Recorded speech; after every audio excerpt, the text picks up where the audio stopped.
Look at that. And see, all those juices are still down in there.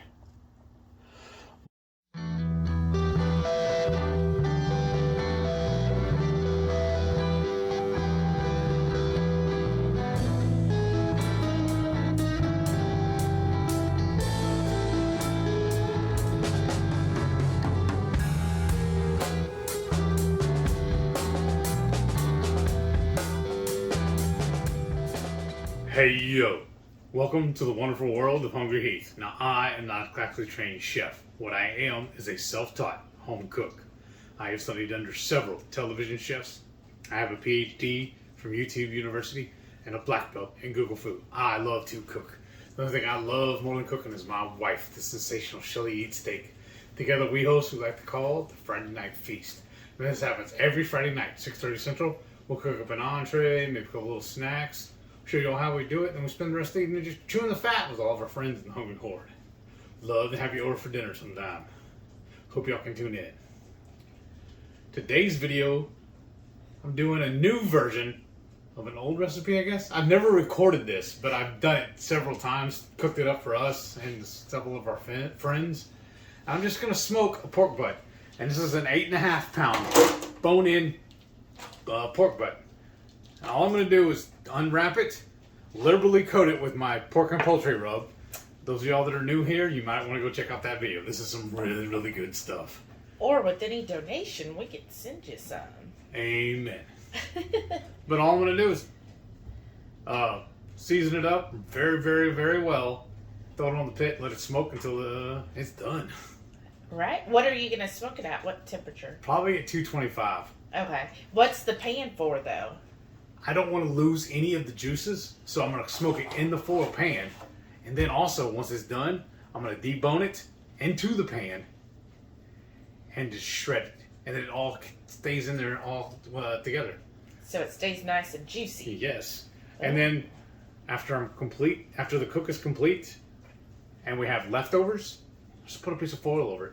Just one piece of aluminum foil, and then it's all contained together. Nice. And what are we just going to eat it just in a bowl or what?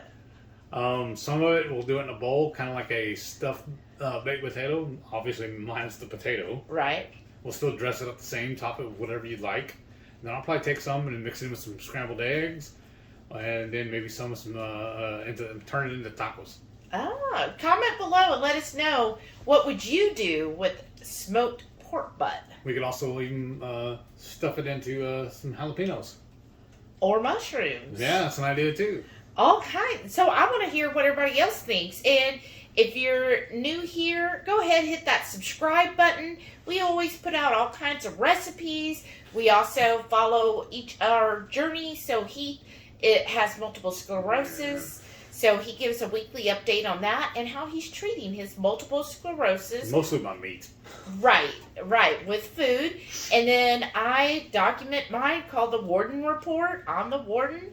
And so that's what we do. And then, of course, you heard we go live every Friday night just to cook for y'all. So definitely hit the subscribe button. And then everybody, you and everyone, hit that thumbs up. Because I know you're going to love that video.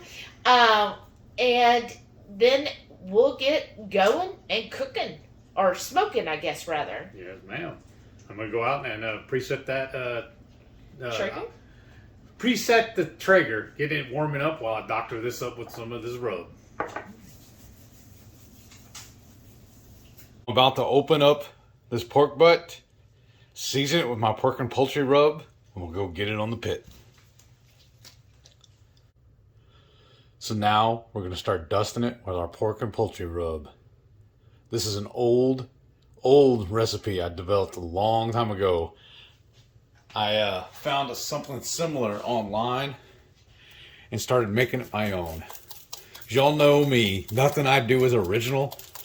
I think it was Picasso who said, a good artist borrows, a great artist steals. And I've taken that to heart.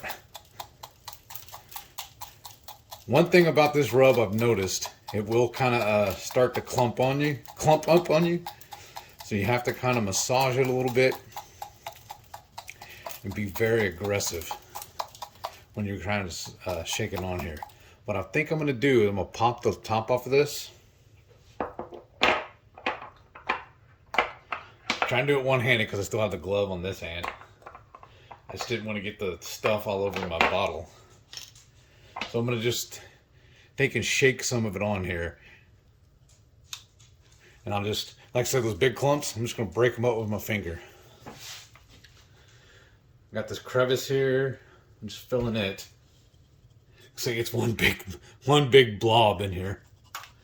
So it's going to be a little fun getting this out. I should have ran it through my little mini blender first. But I'm trying to hurry and get this on. Because we're going to leave pretty soon to go run some errands. So I'm going to put this on my smoker while we're gone. That's why I love my Traeger. I have the little probe on it. It's hooked up and it's a Wi-Fi to my phone. So I'm able to control my temperature and watch it all while we're gone.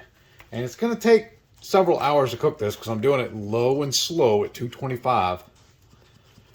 I'm going to take it to about 190, 200 before I pull it. This is the fun part. I'm trying to do this one-handed. Like I said, it's a giant bone in.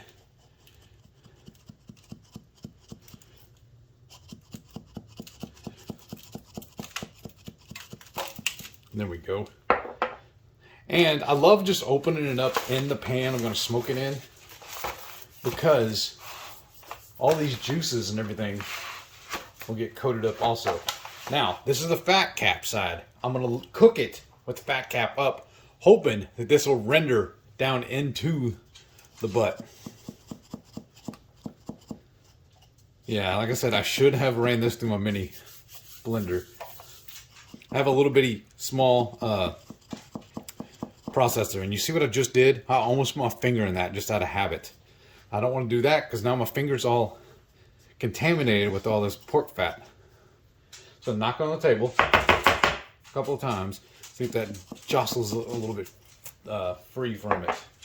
I'm going to pause and go grab a spoon or a knife and kind of break this up. I'll be right back.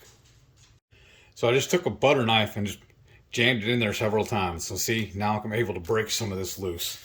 So I'm just going to do an actual rub now. Get it nice and coated. Just spin my pan around just so I can get to this other side easier and keep it on camera for y'all. I don't want to handle it really all that much because I don't want to take the rub off, but I still want to get it nice and coated all over. Y'all see me do a couple of other versions of a pulled pork where I've done like a Tex-Mex and whatnot. See if I can, ooh, I just made a mess. That's fine, I can sweep this off in a minute. But I've never done one for y'all where I just simply seasoned it. I love this method the best because, like I said, it is so easy. Here, you know what I can do? It makes smarter. Just go ahead and put it in my hand and then apply my hand to it. Here you go, Heath. Now you're thinking.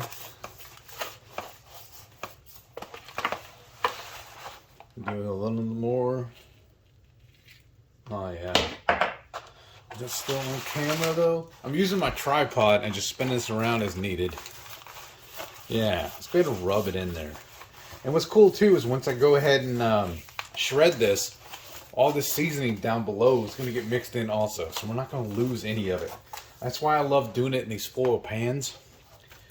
So I'm going to put this on the pit just like so. That way all of my juices, all of my meat, everything stays in the pan. Because if this starts falling apart too much while it's on the pit without the pan, I'm just going to lose all of those beautiful juices just to the bottom of the pit and it's going to just drip down. We don't want that. We want to actually use this. Save all of it. Waste not, want not, you know? Now, I've told you before, I'm not professionally trained. I just watch a lot of YouTube and a lot of TV. And then I just kind of fake it till you make it. That's my motto. So some of you more seasoned pros may be watching this. You're going to start laughing at me. So also, this is not the way to do it. This is how I do it. I was taught a long time ago. There's a right way, a wrong way, and Heath's way. This is how I do it, and this is the way I've been doing it. So, now we got it perfectly seasoned. I do have my Traeger already preheated to 225. So we're going to walk outside and go pop this in. So now we're out at the pit. I'm going to open her up, pick up my pan, and slide her in. Ooh, that's a tight fit. You see that? It's right under the grate. Now, the only caveat I have here is the only thing I typically smoke by time is my ribs, being pork or beef. For everything else, I cook to temperature. That's how I know when it's done, instead of by a timer.